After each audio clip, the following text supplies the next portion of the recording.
Welcome to the second day, day 2 of DSEI 2017. Yesterday we had a wonderful opening day. We heard from the Secretary of State for International Trade, Dr. Liam Fox, the First Sea Lord, the Chief Executive of the European Defence Agency, and the Commander of the Joint Forces Command. And today we have an equally excellent bill. The day will open with the Secretary of State for Defence, Sir Michael Fallon, who will be speaking in the East Theatre. And for those who wish to enter early, the shutter at N10, that's N10, will be open for you in order to take a seat in the East Theatre. Today, the Chief of the Air Staff, Sir Stephen Hillier, who will be speaking in the West Theatre, and the Chief of the General Staff, General Sir Nick Carter, who will be speaking in the East Theatre. Completing our keynotes for the day, we'll hear for the first time from the Minister for State Security, the Right Honourable Ben Wallace, who will be speaking in the East Theatre. We have a number of demonstrations here at DSEI. Be sure not to miss out on the waterborne demonstration, which will be running on the East Terrace Grandstand. Those shows go on at 12 o'clock and at 15:30 daily. So please make sure that you make your way out to see the waterborne demonstration. At 11:30 each day, in the UK Capability Zone, there is a capability demonstration which will be well worth a visit up in the North Hall. And we wish you a very productive day for this second day at DSEI. We look forward to welcoming you again tomorrow on day 3. And don't forget that actually we have a People and Skills Day on the final day of DSEI on Friday.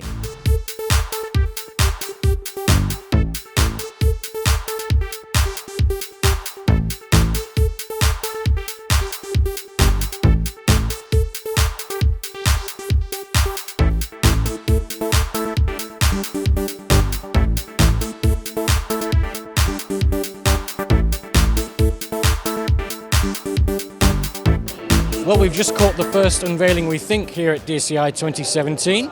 We're joined by Craig from Babcock. Craig, what have we just witnessed? What we've just witnessed is the launch of the Babcock's Arrowhead 120 design, which is to fulfil the recently announced MOD response to the National Shipbuilding Strategy. It's a light general-purpose frigate. What sort of capabilities would a platform like this have generally? Well, given it is general-purpose frigate, and these are 5 ships, that's everything from piracy to maritime surveillance to basically, force projection, everything to being export potential as well. And finally, what sort of impact do you think that the unveiling and the platform being shown here will have for DSEI 2017? Well, in the run-up to DSEI, all the press and speculation from First Sea Lord and the Minister downwards was the launch of the National Shipbuilding Strategy. DSEI is largely going to be focused around that maritime theme for us as Babcock. We're a major naval support partner. We've had lots of success designing and building and providing offshore patrol vessels for the Irish Navy, and fresh off building the aircraft carriers in the Alliance. This is Babcock's design that's looking to fill that gap and taking what we would call the I-frigate concept a bit further forward. It's effectively a self-monitoring ship which largely looks to reduce the through-life support costs.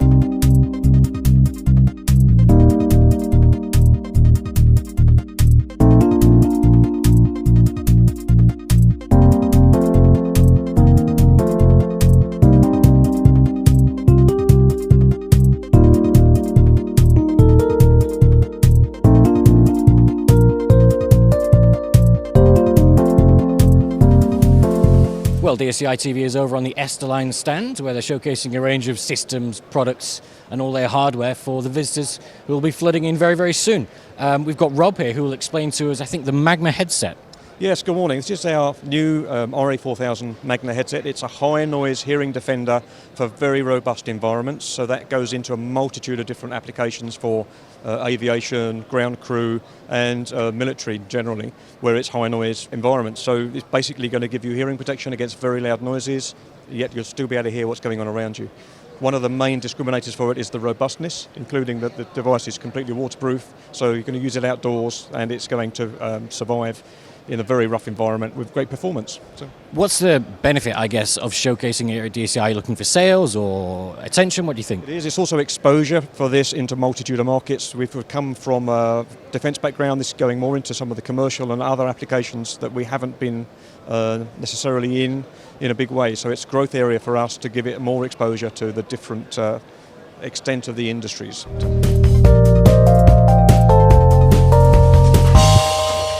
Elsewhere on the Esterline stand, we're at the ruggedized display area. Behind and around us, obviously a lot of displays. Robbert, what have we got around us? Well, what we have here on the Esterline booth in terms of rugged display is a wide range of both vehicle displays as naval consoles as shelter displays. What we are showcasing specifically here at DSEI this year is our new 15-inch rugged display, 15-inch Full HD vehicle monitor, which features high brightness, night vision compatibility, function keys as you see there, multi-touch touchscreen. It is GVA ready, so it's really the Full HD display of the future for rugged vehicles, and it's a spin-off of a product line which we've been supporting for many years. And one of the products of that product line has been selected by Thales Australia for the Hawkeye program, which we are very proud of that selection, and we have a press release going out this week during the DSEI. Superb, Robbert. Thank you very much.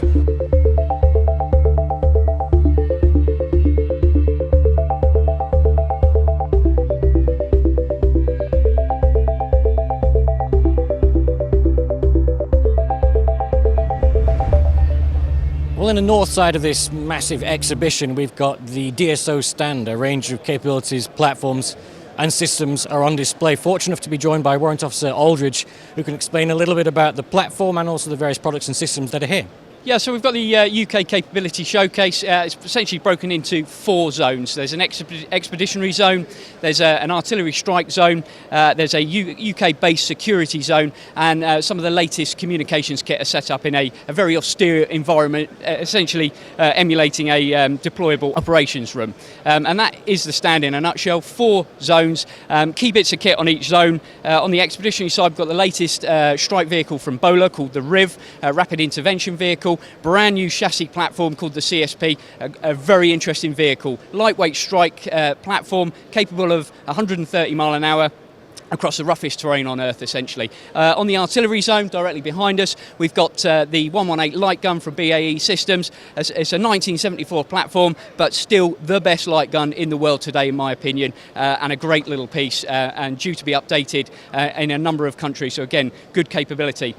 And to my left here, another great capability from a company called Steel Rock, who essentially manufacture their kit in Newport, South Wales. They do some of the latest drones, which can be utilised in an optical setting, or essentially in a counter-IED setting, where they can be fitted with a disruptor. So it enables them to do a clearance role from a drone platform, where otherwise you would have to use a human being to go forward to a device and essentially disable it. And just finally, are you guys looking forward to a good show? What sort of expectations have you got for the impressions that the visitors will have when they see the stand? I'm hoping that the visitors to the show and the delegations will find some of the kit on the stand exceptionally interesting and well engineered. I think from a UK perspective, we've got some of the best ideas, the best technology, and ultimately, we'll look to get as much presentation, for our companies that are on the stand, out across the world, for essentially a positive show. Thanks very much. Well, armoured vehicles are obviously very impressive platforms when you stood up close to them. They're even more impressive when they're livered, as you see behind us. We are on the Rheinmetall Defence stand, where we've got the Boxer 8x8. Been joined by Peter Hardisty, who's from Rheinmetall Defence UK, who'll talk a little bit about the platform. Peter, can you first explain to us why it's painted the way it's painted? Well, we wanted to make the point that Boxer originally was very much a UK product. The British were involved in Boxer in its early days before withdrawing from the programme in 2003. So much of the design, the development and the engineering work was done here in the UK, and in particular the Reliability Growth Programme was a British contribution to the development programme which our German and Dutch colleagues retained, leading to an incredibly reliable vehicle today. In terms of the programmes it's being put forward for, it's obviously still in the running for the MIV UK programme.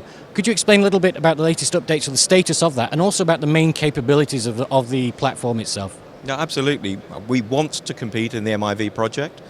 We don't know what approach the MOD are going to take, but we wanted to indicate 2 things. Firstly, its British pedigree here, and our determination to compete with what we believe is the best vehicle for the UK. It's got the capabilities, the design criteria, stretch potential, and above all else, the protection available for the UK. And finally, it's available very, very quickly. It's in production now for the Dutch. The German authorities have ordered another 130 or so vehicles, and it's on order for the Lithuanian. So we've got hot production lines, a live supply chain, and we would expect to build the vehicle in the UK, utilising those strengths. Perfect. Peter, thank you very much for your time.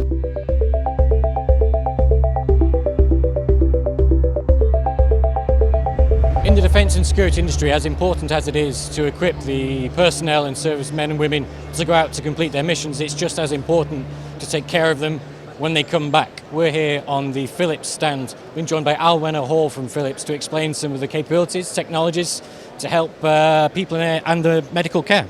Yes, thank you, Richard.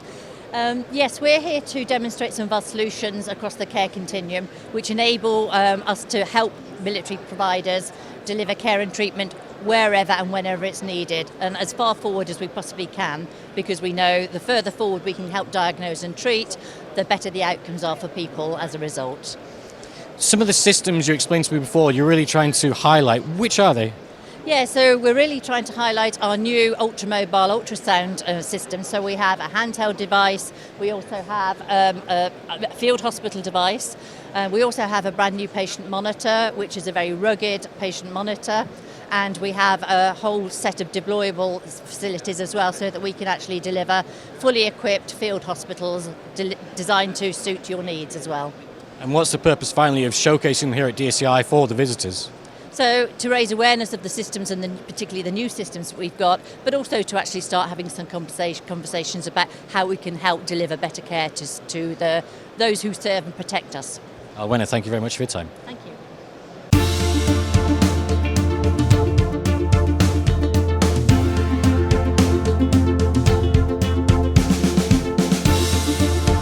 Well, one of the things that makes DSEI the show that it is of course the access and the presentations we get from the keynote speakers. Yesterday on day one, there are a series of keynote presentations, the first of which, of course, was from Admiral Sir Philip Jones, the First Sea Lord of the Royal Navy. He outlined what he thinks would be a new era of maritime power and capability for the Royal Navy, and he hoped that industry would partner in this. He said that it was important now to think beyond the platforms to the weapon systems, to the sensors, to the technology that can help them deliver what they want. For this, he said, unmanned technology is key for them. He said specifically that he wanted an unmanned MCM capability to operate inside UK waters within 2 years, as well as there is the potential for an unmanned VTOL system to operate from the new Type 31 frigates when they go into service. Georges Demecq from the European Defence Agency also gave a second keynote presentation, as well as Dr. Liam Fox, of course, is the Secretary of State for International Trade. This year's is the largest and most comprehensive DSEI conference ever, welcoming over 1,600 exhibitors and 42 country pavilions. Their presence here speaks volumes about the respect that the United Kingdom defence and security industries command across the globe, and the influence that these sectors, as they continue to go from strength to strength. In 2016, they boasted a combined turnover of some £35 billion, an economic vindication of the drive, innovation and international standing of UK defence and security companies and those international firms who choose the UK as their base. In the Department for International Trade, we are clear that the success of this industry is the United Kingdom's success, and that our position as a global leader in defence and security exports is something that should be celebrated. The robust growth of this industry has helped to accelerate the growth in UK manufacturing, where according to CIPS, the rate of job creation has climbed to the highest pace for 13 months, and export order books have climbed to their highest level for 22 years. The defence industry employs, directly or otherwise, hundreds of thousands of people across Britain, including over 7,000 apprentices, creating and retaining a world-class, highly skilled workforce and developing the next generation of designers, innovators and engineers.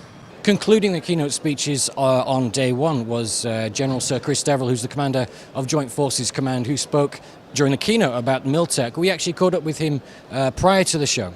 So Joint Forces Command is one of the 4 commands in defence, the others being the Royal Navy, the Army and the Royal Air Force. About 23,000 people, budget of about $4 billion a year. And our job is to provide advantage for the joint force. And we do that by helping the Joint Force connect, understand, decide and act, and also by delivering efficiency and service improvement.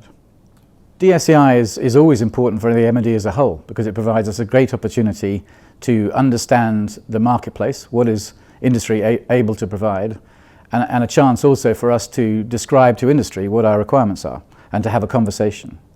So this year, JFC's particular focus is on innovation. We're very keen to attract industry attention to our J-Hub, which is our innovation unit in the Joint Forces Command, and to sponsor a conversation around what I'm calling MilTech, a military equivalent of FinTech, which is all about big data analytics, autonomy, machine learning, behavioral sciences, and the like, which is a technology really, or a series of technologies that so far Defence hasn't really grasped. Joint Forces Command, I think it's only been around since 2012, but it's more and more established in the firmament of defence. I think we have a strategy, clear strategy, and we have a plan to deliver joint force advantage. And I intend to do that during the remainder of my time.